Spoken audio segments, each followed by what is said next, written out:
कही बातें। नमस्कार दोस्तों, आप देख रहे हैं कहीं अनकही बातें, जहां हम लेकर आते हैं वो डरावनी कहानियां जो कही तो गई हैं मगर कभी पूरी तरह समझी नहीं गई। आज की कहानी गुरुग्राम के एक बॉयज हॉस्टल की है, जहां रहने वाले लड़के आज भी कहते हैं यहाँ कोई हमारे साथ रहता है पर वो इंसान नहीं है। गुरुग्राम के सेक्टर 45 में एक पुराना बॉयज हॉस्टल है, शांति बॉयज हॉस्टल। 3 मंजिला इमारत, ऊपर लाल नियॉन बोर्ड में लिखा हुआ बॉयज हॉस्टल, जो हर रात टिमटिमाता है जैसे कोई उस लाइट को छू रहा हो। ये कहानी शुरू होती है 3 दोस्तों से, रोहित, अमन और विक्रांत। तीनों एक प्राइवेट यूनिवर्सिटी में पढ़ते थे और सस्ता हॉस्टल ढूंढते हुए यहाँ पहुँच गए। मालिक ने कहा, बेटा ऊपर 3री मंजिल खाली है, रूम नंबर 307, पुराना कमरा है पर साफ है। तीनों हंसते हुए बोले, ठीक है अंकल, हमें बस नेट चाहिए और चैन की नींद। पहली रात सब नॉर्मल थी, सिवाय उस आवाज के जो रात के 2:30 बजे बाथरूम की तरफ से आई। ठक ठक ठक। अमन ने करवट बदली। शायद हवा होगी, उसने खुद से कहा। लेकिन रोहित ने देखा बाथरूम का दरवाजा हल्के से खुला था और अंदर की लाइट अपने आप ऑन ऑफ हो रही थी। सुबह जब उठे तो बाथरूम की दीवार पर नाखूनों से खुरची हुई एक लाइन दिखी, मुझे यहां से निकालो। तीनों ने सोचा किसी सीनियर का प्रैंक होगा, लेकिन रात दर रात वो आवाज बढ़ने लगी।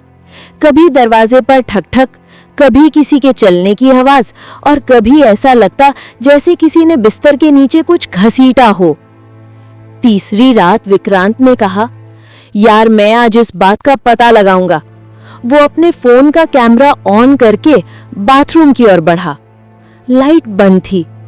उसने जैसे ही कैमरा फ्लैश किया, स्क्रीन पर कुछ सेकंड के लिए एक साया दिखा जो धीरे धीरे उसके पीछे खड़ा हो गया।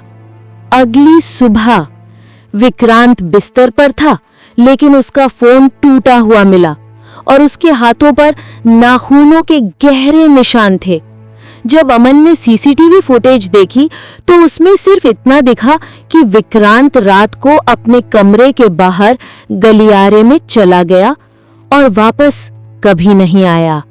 सुबह की ठंडी धूप कमरे की खिड़की से भीतर झांक रही थी। अमन बिस्तर पर बैठा था और उसकी आंखें अब भी रात की तस्वीरों में अटकी हुई थी। विक्रांत का फोन टूटा पड़ा था और कमरे में अब भी जले हुए बालों की गंध थी। रोहित ने धीरे से कहा, भाई हमें नीचे किसी को बताना चाहिए। अमन ने सिर हिलाया, किसे बताएंगे? ये हॉस्टल वाला सबको कहेगा कि हमने मस्ती की होगी। फिर उसने दीवार की तरफ देखा, जहां अब वो लाइन साफ दिख रही थी, मुझे यहाँ से निकालो, और उसके नीचे ताज़ा खून के छींटे। शाम को दोनों नीचे ऑफिस में पहुंचे। हॉस्टल मालिक एक बूढ़ा आदमी अखबार पढ़ रहा था। अमन ने कहा, अंकल ऊपर कुछ ठीक नहीं है। बूढ़ा बिना चेहरा उठाए बोला, 3री मंजिल पर तो कोई नहीं रहता। रोहित बोला, क्या मतलब? हम तो 307 में हैं। तभी मालिक ने धीरे धीरे नजर उठाई। उसकी आंखों में हल्का सा डर था। बेटा 307 तो पिछले साल से बंद है। वहां एक लड़का मर गया था, उसके बाद किसी ने वो कमरा नहीं खोला। अमन और रोहित के चेहरे सफेद पड़ गए। लेकिन अंकल वो कमरा तो आपने खुद हमें दिया था। मालिक ने कांपती आवाज में कहा, मैंने तुम्हें 207 का कमरा दिया था, तुम लोग ऊपर कैसे चले गए? दोनों एक दूसरे को देखने लगे। क्या किसी ने उन्हें वहां भेजा था या कुछ और? उस रात अमन और रोहित ने नीचे 207 में सोने की कोशिश की, लेकिन 3 बजे के करीब ऊपर से फिर वही ठक ठक की आवाज आई, जैसे कोई दीवारों पर हथेलियां मार रहा हो। रोहित बोला, भाई अब जो भी है आज देखते हैं। दोनों मोबाइल की फ्लैशलाइट लेकर सीढ़ियां चढ़ने लगे। ऊपर जाते जाते हवा ठंडी होती जा रही थी, जैसे किसी ने पूरे फ्लोर में बर्फ भर दी हो। 307 का दरवाजा आधा खुला था, अंदर अंधेरा था और हवा में कुछ सड़ने की गंध। रोहित ने धीरे से दरवाजा धकेला। अंदर बिखरे हुए कागज, टूटी खाट और दीवार पर फिर वही लाइन। अब कुछ और लिखा था, तुम्हें भी रहना होगा यहाँ, अमन ने कांपती आवाज में कहा। कौन है वहां? कोई जवाब नहीं आया, बस हवा का झोंका और छत के कोने से कुछ टपकता हुआ काला तरल जमीन पर गिरा। वो ब्लड नहीं था, बल्कि जले हुए तेल जैसा कुछ था, और उसमें किसी इंसान की परछाई थी। अचानक कमरे की बत्ती जल उठी और सामने विक्रांत खड़ा था, पर उसका चेहरा वैसा नहीं था। आंखें पूरी काली और हाथों में नाखूनों की जगह लोहे के पंजे। वो एक आवाज में बोला, तुमने मुझे छोड़ा नहीं, अब मैं तुम्हें नहीं छोड़ूंगा। अगले दिन हॉस्टल खाली था। किसी को पता नहीं चला कि अमन और रोहित कहाँ गए। बस एक मोबाइल मिला जिसमें अमन की रिकॉर्डिंग थी। रिकॉर्डिंग में उसकी आवाज कांप रही थी। अगर किसी को ये फोन मिले तो 307 मत जाना। वो विक्रांत नहीं था, वो कुछ और था। जिस रात वो गायब हुआ, उसने एक बात कही थी कि रूम नंबर 307 किसी का इंतजार करता है, और वो किसी का नहीं, हर उस लड़के का इंतजार करता है जो वहां सोने की हिम्मत करता है। रिकॉर्डिंग यहीं खत्म होती है, लेकिन आखिरी सेकंड में एक फुसफुसाहट सुनाई देती है, अब तेरा नंबर है। कुछ महीनों बाद वो हॉस्टल हमेशा के लिए बंद कर दिया गया। मालिक की मौत नींद में हो गई। कहते हैं उसकी आंखें खुली रह गई थीं, जैसे वो आखिरी पल तक किसी को देख रहा हो। आज वो बिल्डिंग वीरान पड़ी है, पर पास के लोग कहते हैं रात को तीसरी मंजिल की खिड़की से अब भी किसी के खड़े होने की झलक मिलती है।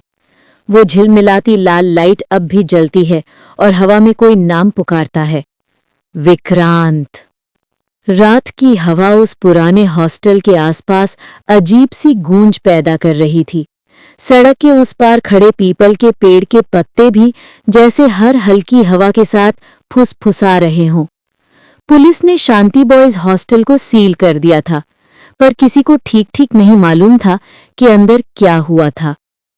तीसरी मंजिल की खिड़कियों पर अब मोटी धूल जम चुकी थी, मगर कहते हैं कि अगर कोई गौर से देखे तो अंदर किसी की परछाई हिलती दिखती है। 3 महीने बाद कॉलेज का नया बैच आया। हॉस्टल का नाम बदल चुका था, अब वो सिटी बॉयज स्टे के नाम से चल रहा था। मालिक का बेटा रणदीप अब उस बिल्डिंग की देखभाल करता था। उसे पुराने किस्सों पर यकीन नहीं था। पहली ही रात नए लड़कों का चेक इन हुआ। रणदीप ने लिस्ट देखी। कमरे 101 से लेकर 306 तक सब फुल थे। अच्छा हुआ तीसरी मंजिल का आखिरी कमरा भी किसी ने नहीं लिया, उसने बुदबुदाया। पर रात करीब 12 बजे किसी ने दरवाजा खटखटाया। एक दुबला पतला लड़का खड़ा था, चेहरा थका हुआ, आंखों के नीचे काले घेरे। सर, मुझे कहीं जगह नहीं मिली, अगर ऊपर कोई कमरा खाली हो तो दे दीजिए, उसने धीमी आवाज में कहा। रणदीप झिझका, फिर बोला, ऊपर 307 खाली है, लेकिन लड़के ने बात काटी। मैं वहीं चला जाता हूं, कोई दिक्कत नहीं। वो रजिस्टर पर नाम लिख गया, आर्यन। रात बीतती रही। करीब 3 बजे गार्ड ने देखा ऊपर तीसरी मंजिल की खिड़की से नीली रोशनी चमकी, फिर अचानक बंद हो गई। सुबह जब रणदीप ऊपर गया, 307 का दरवाजा बंद था और अंदर से किसी के गाने की धीमी आवाज आ रही थी। उसने दरवाजा खटखटाया, कोई जवाब नहीं। जब दरवाजा खोला तो कमरे में आर्यन नहीं था। बिस्तर पर मोबाइल पड़ा था जिसमें कैमरा ऑन था, और स्क्रीन पर वही बाथरूम दिख रहा था जिसमें अब पानी के नीचे किसी के बाल तैर रहे थे। वीडियो में जो दिखा उसने रणदीप की सांसें रोक दी। क्लिप में आर्यन आईने के सामने खड़ा था और उसके पीछे कोई दूसरा चेहरा झलक रहा था, वही विक्रांत जैसा चेहरा, पूरी तरह जला हुआ। अगले ही पल मोबाइल अपने आप फर्श पर गिर गया और वीडियो कट गया। उस शाम जब पुलिस पहुंची तो कमरा फिर खाली था। दीवार पर बस एक नई लाइन उभर आई थी, मुझे निकालने वाला कोई नहीं बचा। उसके बाद से हॉस्टल फिर बंद कर दिया गया, लेकिन पास के लोग आज भी बताते हैं कि रात के 3 बजे के आसपास तीसरी मंजिल से किसी के कदमों की आवाज आती है, जैसे कोई धीरे धीरे गलियारे में चलता हो।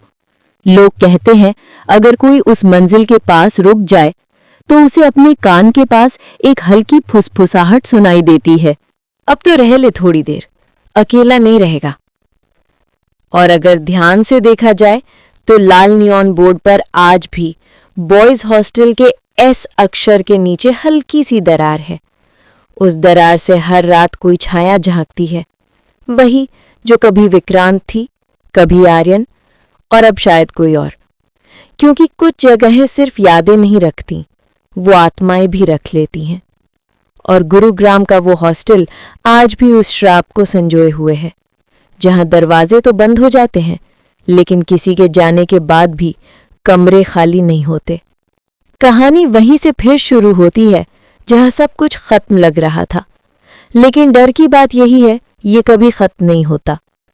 2 साल बाद उस जगह पर अब एक कोचिंग इंस्टीट्यूट खुल चुका था। नाम रखा गया था फ्यूचर स्टेप्स एकेडमी। नीचे क्लासरूम बने थे और तीसरी मंजिल को गोदाम की तरह इस्तेमाल किया जा रहा था। किसी को नहीं पता था कि ये वही मंजिल है जहां कभी रूम नंबर 307 हुआ करता था। नवंबर की ठंडी शाम थी। क्लास खत्म होने के बाद एक टीचर नेहा फाइलें रखने के लिए ऊपर चली गई। तीसरी मंजिल पर पहुंचते ही उसे लगा जैसे हवा अचानक भारी हो गई हो। वहां बिजली नहीं थी, बस एक बल्ब टिमटिमा रहा था। कमरे में पुरानी मेजें, कुर्सियां और धूल जमी किताबें थीं। नेहा ने फाइलें रखी और मोड़ने लगी, तभी पीछे से ठक ठक ठक की आवाज आई। वो पलटी, लेकिन कोई नहीं था। दीवार पर कुछ लिखा हुआ था। उसने मोबाइल की फ्लैशलाइट मारी। शब्द धीरे धीरे उभर रहे थे, जैसे किसी ने अभी अभी लिखा हो। तुम भी तो आईने में नहीं देखती ना। नेहा का फोन कांपने लगा। स्क्रीन पर अपने आप कैमरा खुल गया। फ्रंट कैमरे में उसे अपना चेहरा दिखा, लेकिन उसके पीछे कोई खड़ा था। एक लड़का, गीले बाल, आधा जला हुआ चेहरा और काली आंखें। नेहा की चीख तीसरी मंजिल से नीचे तक गूंज गई। नीचे के स्टाफ ने दौड़कर देखा, लेकिन ऊपर सिर्फ एक टूटी हुई खिड़की मिली और हवा में वही गंध जले हुए तेल की। उस घटना के बाद इंस्टीट्यूट ने वो फ्लोर बंद कर दिया। कहा गया कि सुरक्षा कारणों से प्रवेश वर्जित है। लेकिन कुछ स्टूडेंट्स कहते हैं कि परीक्षा से पहले रात में जब कोई देर तक रुकता है तो तीसरी मंजिल से किसी के कदमों की आहट सुनाई देती है, धीरे धीरे, जैसे कोई पढ़ाई कर रहा हो या शायद किसी को देख रहा हो। एक बार एक स्टूडेंट ने मस्ती में ऊपर जाने की हिम्मत की। वो अपने फोन पर वीडियो बनाते हुए सीढ़ियां चढ़ा। वीडियो में बस इतना दिखा कि उसने दरवाजा खोला और उसके बाद फोन नीचे गिर गया। वीडियो की आखिरी फ्रेम में दीवार पर वही लिखा हुआ था, अब मेरी बारी नहीं, तेरी है। वो लड़का अगले दिन हॉस्टल नहीं पहुंचा। पुलिस ने तलाशी ली, लेकिन तीसरी मंजिल पर कुछ नहीं मिला, सिवाय एक पुराने फटे गद्दे के नीचे रखे छोटे से आईने के। आईने के पीछे धूल में हल्के उभरे हुए अक्षर थे, विक्रांत। आज भी जब उस बिल्डिंग के पास से कोई गुजरता है तो उसे ऐसा लगता है जैसे कोई खिड़की से झांक कर देख रहा हो। कभी किसी का चेहरा, कभी सिर्फ 2 लाल आंखें।